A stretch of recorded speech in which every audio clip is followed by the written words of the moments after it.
Good evening, viewers. Today I will discuss Keats's Ode to Autumn. In the last lecture which I had uploaded, I had analyzed Keats's Ode to a Nightingale. There are lots of lectures and there are lots of videos which discuss these odes and these greatest forms of poems in English literature. But I try to also provide an explanation, or rather a background of the poems, not a literal line by line meaning, but also the entire feeling which goes behind writing these immortal pieces of literature. Keats is a part of the great Romantics, and his Ode to a Nightingale expresses perfectly his temperament, which was brooding, pensive, almost morbid, and deeply pessimistic. Keats, Shelley, Lord Byron, Wordsworth, and Coleridge, all of these great Romantics had similar ideals, but they had a completely original perception towards the same ideals, and they expressed it in their own individual ways. Keats has written 6 odes. All his 6 odes were composed in the year 1819. So it is almost as if he had hit a purple patch in his creativity in 1819.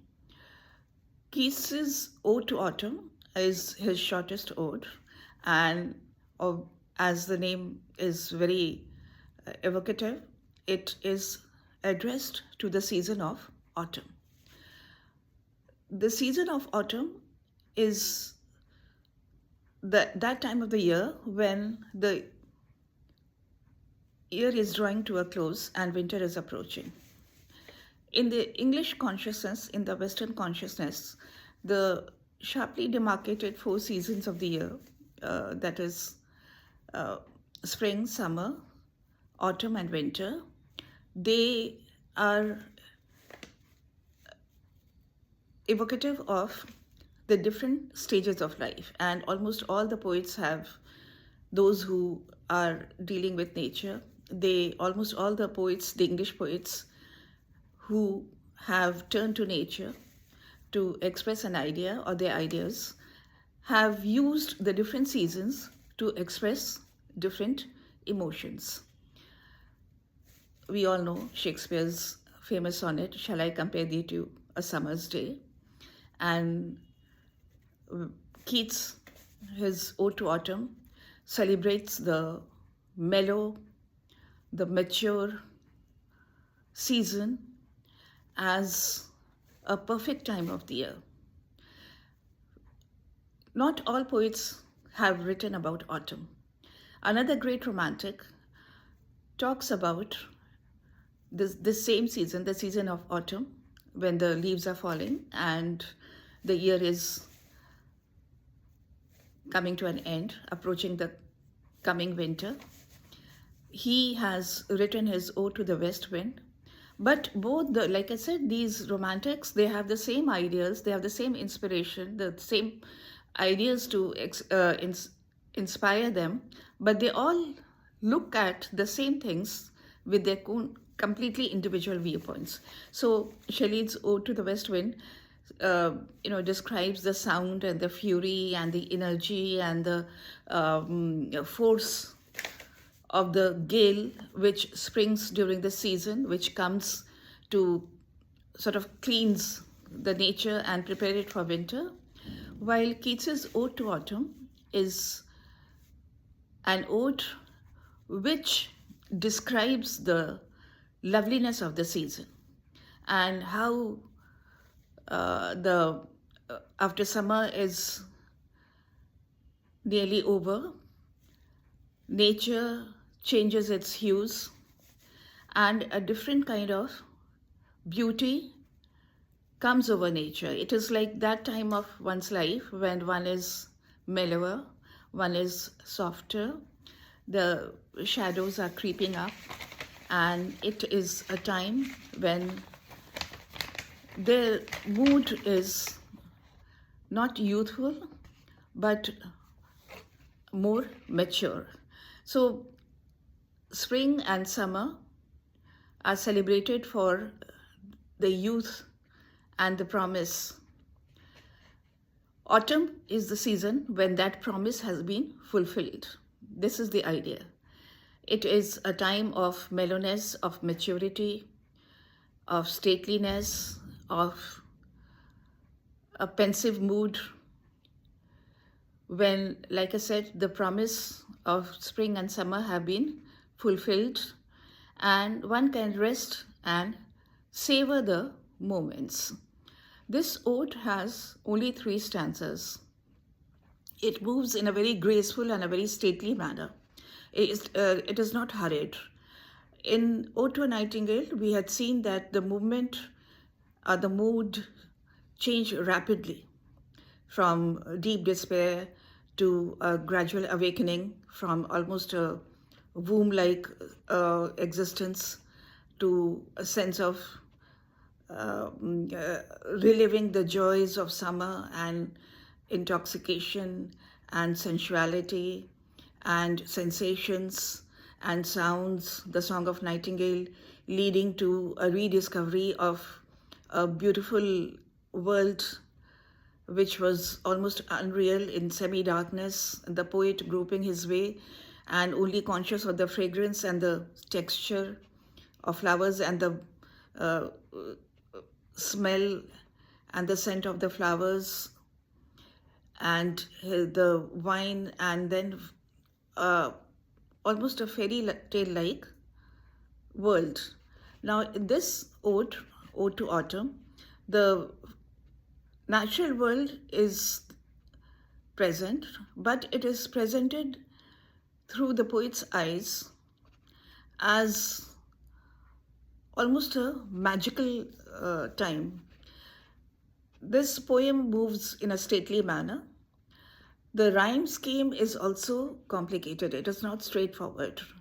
All the 3 stanzas have 3 different rhyme schemes, and the lines are, of course, perfectly symmetrical, but the rhyme schemes are different. Now, in the first stanza, all the images are drawn from nature and they become metaphorical. The opening lines are among the most well-known in English poetry. And here, in this first stanza, the key words are the sun. First of all, the sun is mature, and this season of autumn is a close friend of the sun because the days are languorous, the sunshine is mellow, the colors are deep, the colors of fall, the colors of autumn, red, brown, orange.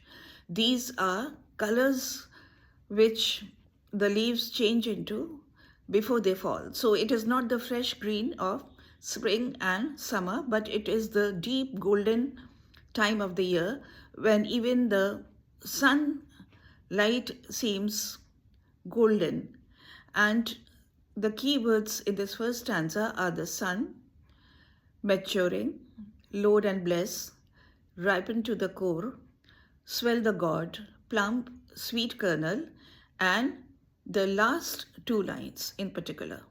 So when the poet begins, he addresses the sun and he says this season, he addresses the season and the sun both, of mellow fruitfulness. Mellow means something which is soft and tender and which does not have the rawness of youth. It is something which is now more mellow. It is like a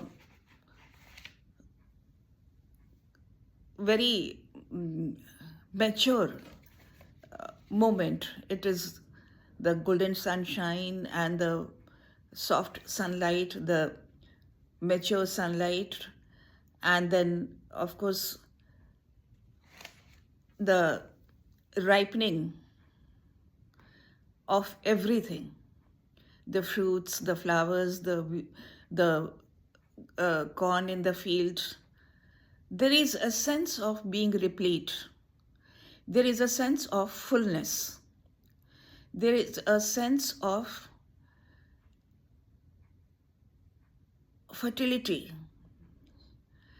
of the earth being full, the earth ready to give.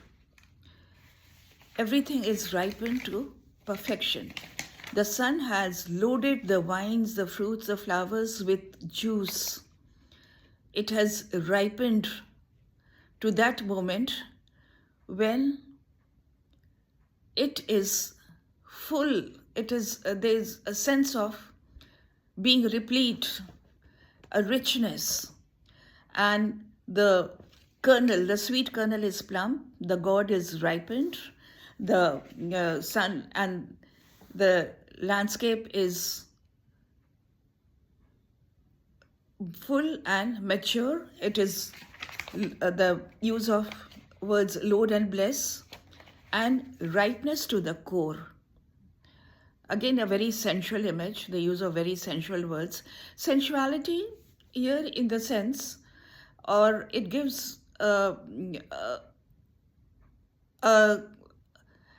feeling that you can almost touch and see the texture. Keats is a very sensuous poet, and here by sensuality, we don't mean anything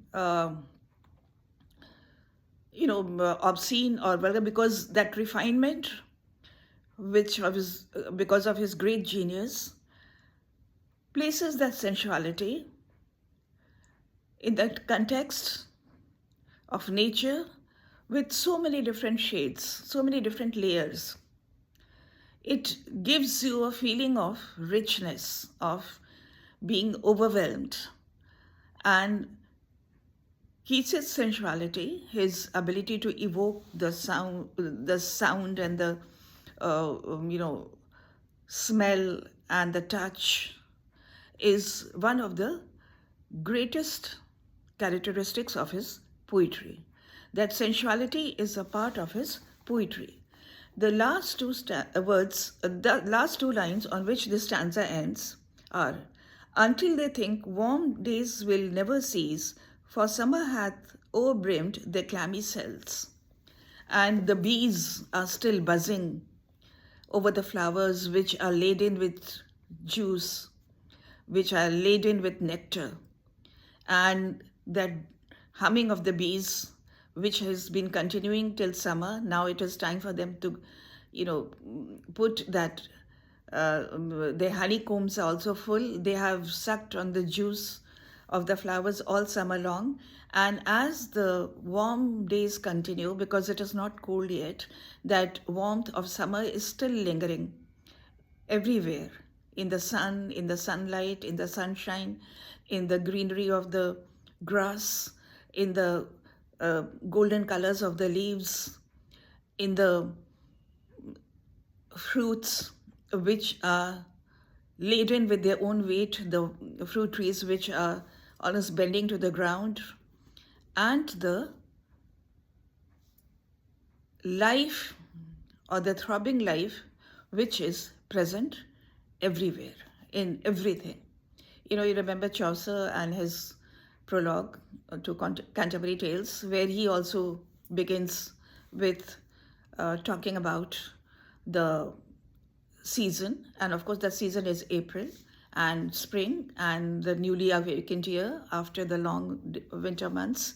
But he also talks about how the life throbs in nature, in the sap of the vines, in the flowers which are budding open, in the new leaves, and so on. From spring to autumn, in Keats's Ode to Autumn, we find that the long days of summer are now given way to autumn. The days are shorter, but not too short. Sunlight is still warm. And summer, that beautiful summer, has left its mark on the passing season, and everywhere there is ripeness, richness, and fullness. Now, the rhyme scheme of the first stanza is: AB A, B, C, D, E, F, then C, C, E. So the complexity of the emotions, of the different sensations, is captured in the rhyme scheme also, which is not very straightforward. This ode is very condensed, and it has concentrated images, and it evokes a lot of sensations. Now, in the next stanza, he continues with evoking the spirit of autumn, and here Keats's imagination leads him to visualize autumn as a living spirit. It's something living. It is not only the throbbing life in nature, but it is something living. And it is almost like Keats's imagination is so heightened, or it has taken him to that place where he can almost visualize a live spirit of autumn. Now, Shelley, in his ode to the West Wind, had also evoked the spirit of the passing year and autumn, and that time when the gales spring up, and the later part of autumn, when there are winds and there's force and the leaves are stripped. That is a little later, but the season of autumn, that he has evoked autumn as a force, as something with strength and energy. Keats's autumn is tender. He is in a pensive mood. He likes to sit back and savor the loveliness of the season, the ripeness, the richness, the invisible life which is present in the fruit and the flowers and the bees and the fragrance and the overladen branches. And he likes to savor it. And now, as in almost a dreamlike state, he visualizes the spirit of autumn as a living thing, as something which he can almost see. And in this stanza, the key words are granary floor, and he says that he can imagine autumn as an image, a figure, a living figure, sitting on the granary floor. And sometimes just watching silently the winnowing of the grains, sometimes in the fields, which in the season of autumn, it is time for the crops to be harvested. And the crops are also rich and ripe and golden. And there are flowers, wildflowers growing everywhere. And the spirit of autumn, or that, almost incarnation of autumn, is like a figure who is lying asleep in the half-winnowed, the half-harvested fields, the rows of crops. And because it is intoxicated by the rich fragrance of the poppies, which are growing everywhere. And its scythe is there, and the sheaves of corn are ready. Some have been harvested, some have been left. And while the spirit of autumn, or the image of autumn, intoxicated and overwhelmed and completely, drunk on the scent, intoxicated, is lying in a spell, asleep on between the rows of the harvest. Such a lovely image, so beautiful, so evocative. Or sometimes he can imagine autumn, the spirit of autumn, like a farmer who is laden with the weight of what he has harvested, almost bent down, and crossing a brook. Or he says, you are like someone who is sitting while the apple juice is being extracted, the cider, that again, that that image of juice and richness and ripeness, and uh, that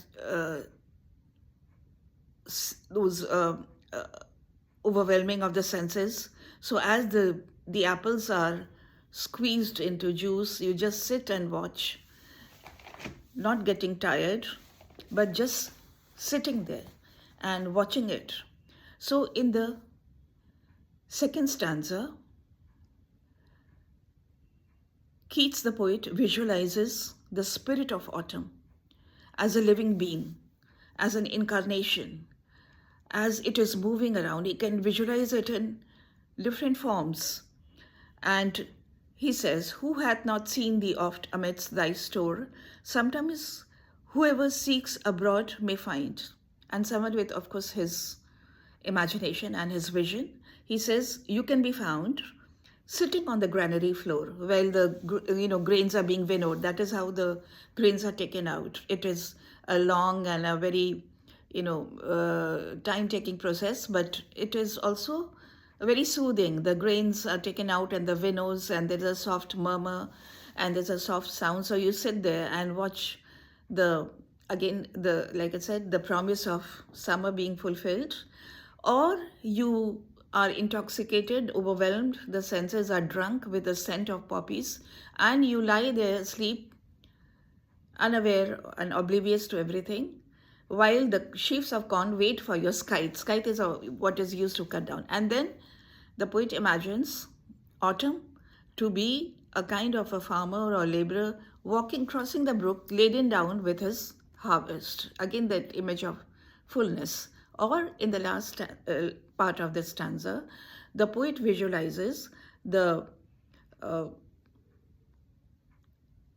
the spirit of autumn to be just sitting there and watching the juice or the cider being prepared from the apples, the ripe, rich, red, golden apples. So again, that smell and that sound and that texture and that sensuality is very apparent in this second beautiful stanza.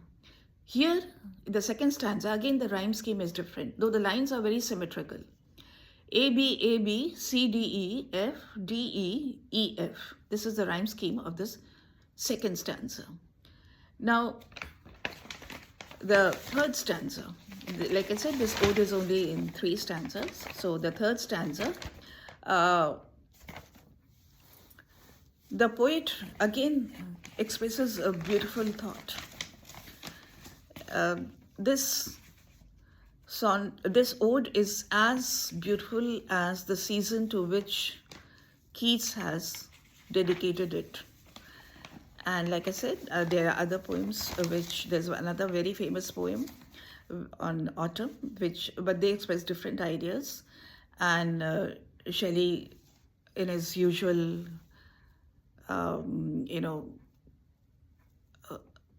idealistic way and his energetic way, has also addressed autumn, but as a force, something which has the power to transform the world. But Keats is content to savor the moment and savor the beauty, the richness, the mellowness, the maturity, and the loveliness of the season of autumn. So the third stanza, again, Keats talks about the beauty of autumn. Where are the songs of spring? Where are they? Think not of them. Thou hast their music too. So beautiful lines. So Keats says, why celebrate spring and summer? Autumn has its own music, just like in life. We always eulogize youth and childhood, but maturity of life, the season of autumn in life, also has a meaning. It also has a loveliness.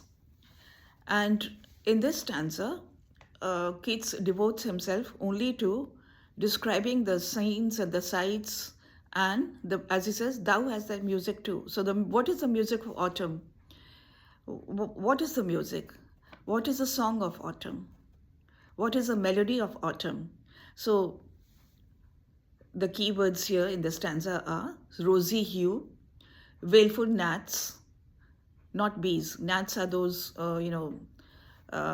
insects which are usually found by the side of or the banks of some water body, and they come in swarms and they have a different kind of sound, and usually they appear when the day is coming to an end, when it is almost twilight.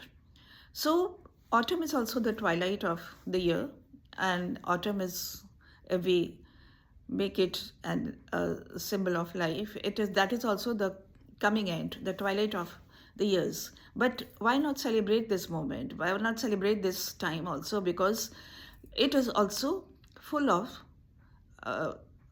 profound quality. It has a quality of a sublime meaning. It gives a meaning to life. So the keywords here: wailful gnats, sinking as a light, full-grown lambs. This is such a beautiful image. Full-grown lambs, because lambs are born in spring and summer, they grow. But now, as the year is drawing to close, they grow very fast. And now the lambs have grown. They were born in spring, their childhood was spent in summer, and now they are full grown and soft dying day. So the days are shorter. In summer in the Western countries, the time of twilight, it stretches on. Dusk does not come early. But as the days become shorter, we also know that the days become shorter after summer till they reach their shortest time, and then once more the year turns upon itself. But now in the autumn, in this midst of autumn, the days are visibly shorter and the twilight approaches. There is dusk and there is semi-light and there is approaching evening. So Keats calls it sinking as the light. And sinking as the sunset comes and the light changes into darkness. These full-grown lambs bleat, and they are no longer lambs, but now they are sheep. The sky is streaked. That is, in summer the sky is clear and it is bright blue and it is cloudless.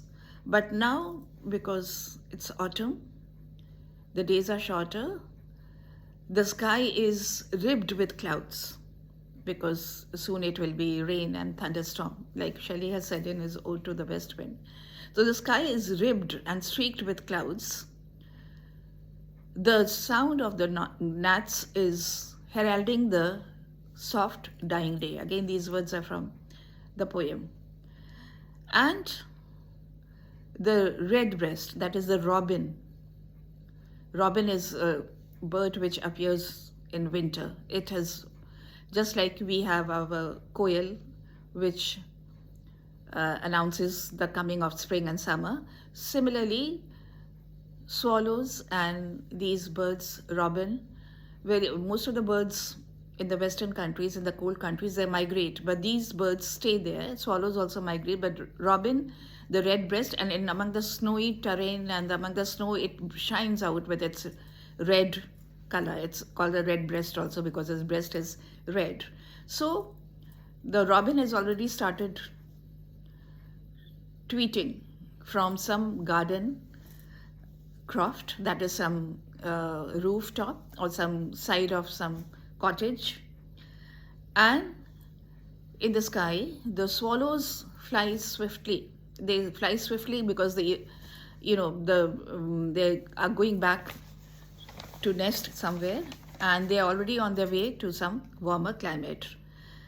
And the soft autumn day draws to a close with these sounds. There's coming darkness, the sudden swift darkness, the dying light, the moaning sound, the almost mournful sound of the gnats as they swarm over the reeds, the dying light, the call of the robin announcing the approaching winter, the sinking light, the rosy hue. The rosy hue means the crimson colors of the sunset. And of course, this is the music of autumn. The soft, tender, and very, very soothing. So these are the three stanzas. And again, the rhyme scheme of this stanza, again, it's different. It is A, B, A, B, C, D, E, C, D, C, D, D, E. So the first four lines have the equal rhyme scheme in all the three stanzas, but after that the rhyme alternates. And the overall effect of the poem as we finish reading it, it's very short, only three stanzas, and it is that of a very condensed and a very concentrated ode, a poem with beautiful images. The tone is, of course, mellow, not exactly melancholy, because the poet here is reveling in the loveliness of the season, of the moment. He is marveling at the beauty of autumn. It is a poem which has a very pensive tone. Like I said, it's not melancholy, unlike his other poems, or generally the conception about Keats as a poet is. But it has a tenderness and a very, very soulful quality, because of course Keats was a very subjective poet, like all romantics, and his world of imagination was so rich, and it has created such beauty, and he has created a picture of the season of autumn which almost appears like a painting. There is a sensual quality.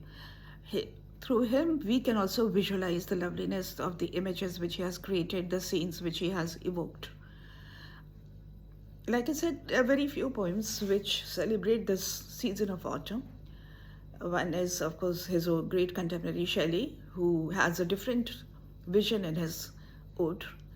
Another poem which is set in this particular season, which is also one of the most memorable pieces of English literature, and which is also set in this season, that is why I'm mentioning it, is A Wild Swans at Cool by W.B. Yeats. This poem was written in 1916 and 1917. No similarities in style or in attitude or in temperament or in vision with Keats, because they belong to different generations also. Yeats was an Irish poet, but in Wild Swans at Cool, he has also depicted the season of autumn. In the first line, the trees are in their autumn beauty. So he also evokes the beauty of the season of autumn, and he also talks about the October twilight, and then he sort of moves from describing the autumn of the year to his own life. He says this is the 19th autumn, and that is part of the 19 years since he first visited that place called Cool, and it is 19 years since he last visited, and this was his second visit, and it is the season of autumn, and it somehow evokes a feeling in him of his own passing youth. So I think if we can sort of create a kind of connection, we can also mention these poems, because many poets have talked about summer and spring, but autumn is the needs a Keats to remind us of its own magic, the season of autumn, and its own haunting quality.